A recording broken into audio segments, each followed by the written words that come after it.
Hey guys, welcome back to 50 Days of AFL Fantasy. Today I'm talking about the Essendon Bombers midfielder in Jye Caldwell. And boy, is he an exciting one for the next couple of years, I think, for the Essendon Bombers and for fantasy coaches. Because, yeah, he had a pretty good year last year. He just didn't get on the park as much as we would have liked, but he did show us just how good he can be. Yeah, so played 11 games, an average of 103. High score there of 146. Not bad at all. Low score there of 57. Can't remember if he was injured in that one or not. But yeah, didn't play a whole lot after an injury last year. So I feel like he's got his boots on the ground and ready to go this year. And hopefully he can keep his body right. It has been an issue for him in his career so far. But yeah, 100 plus scores. He had 7 of those from his 11 games last year. So more than half the time he was turning up. And 4 of those times were 120 plus scores as well. So really was picking it up last year. And I don't know, I just feel like he really came into his own. And even amongst some of these big mouths to feed at the Bombers, he was actually the top one. So that's really, really exciting. Again, just got to get on the park more. But Zach Merritt has obviously been the main guy there for the last 10 years, and he's been amazing and very, very consistent in that time. Just unreal numbers. But obviously, there's been a bit going on with him the last month or couple of months with the trade that didn't happen. And I can't remember if he's relinquished the captaincy or not. I think he might have. But so might be a change on the horizon for the Bombers, and it won't be revolving around Zach Merritt. And I don't think it's going to revolve around a few of these next names either. So Will Setterfield was I think he was delisted, and then with all these injuries and things that the Bombers have had, he got relisted, and he's back on the list this year. So maybe he will be relevant. Who knows? But I don't think long term that's in the Bombers' plans. Darcy Parish has been really up and down the last few years. He had a big flash in the pan, and he was right up there as one of the best a few years ago, but just hasn't been able to get his body right either. So, yeah, a couple of interesting ones there, waiting to see how they're going in the preseason.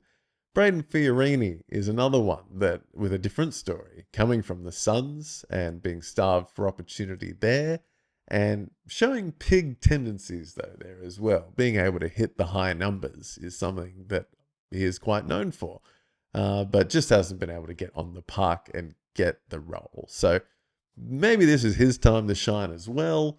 So really interesting top 5 names there. All of those guys can get in the middle, get the contested ball at the CBAs. So a lot of mouths to feed coming into this year, I feel. And then there's even more. Xavier Dersma is a wingman, so I don't think he's the same role as Jye Caldwell. Sam Durham, similar kind of thing. Wingman, maybe gets in the middle a little bit. And then some real specky ones here. Elijah Tsardas, high draft pick from a few years ago, but has not been able to get it going at AFL level, and barely, I don't think he's been on the park much either. So I think it's a big make or break season for him.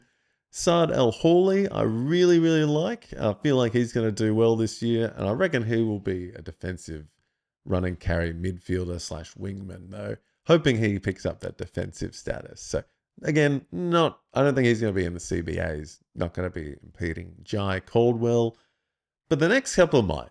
So Dyson Sharp is a very, very highly touted inside midfielder for the Bombers, one of the best picks from last year's draft.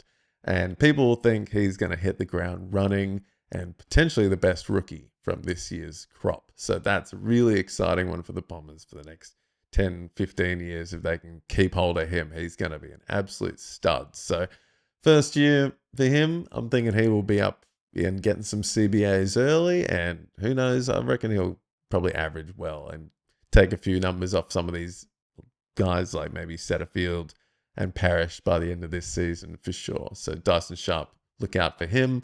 Sullivan Roby is another one, kind of that Petrarca prototype, midfield forward, big body, but pushing kids around for fun at the end of his draft year, and bolter of the year.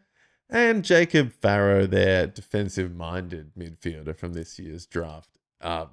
Big prospect out of Western Australia, and he finally chosen a team with the Bombers. I think he never had picked an AFL team before that. So hopefully he's going to come and hit the ground running, but I feel like, again, he'll be in the defensive half to start his career at least. So, Jye Caldwell, I think he's the man. If he's right to go, look out. The only other competition I see there in the long term, potentially Braden Fiorini could get the role he's always wanted, and we'll see how Darcy Parish and Setterfield line up round 1 as well. But Zach Merritt, I don't know. We'll see how he goes too. I don't think the Bombers are going to be looking to him as much. That's just the simple truth. So I think his numbers are not going to dwindle, but not going to be the same ever again. So I think Jye Caldwell's the man. Just get that body right, Jye, and we'll see you start it up and hopefully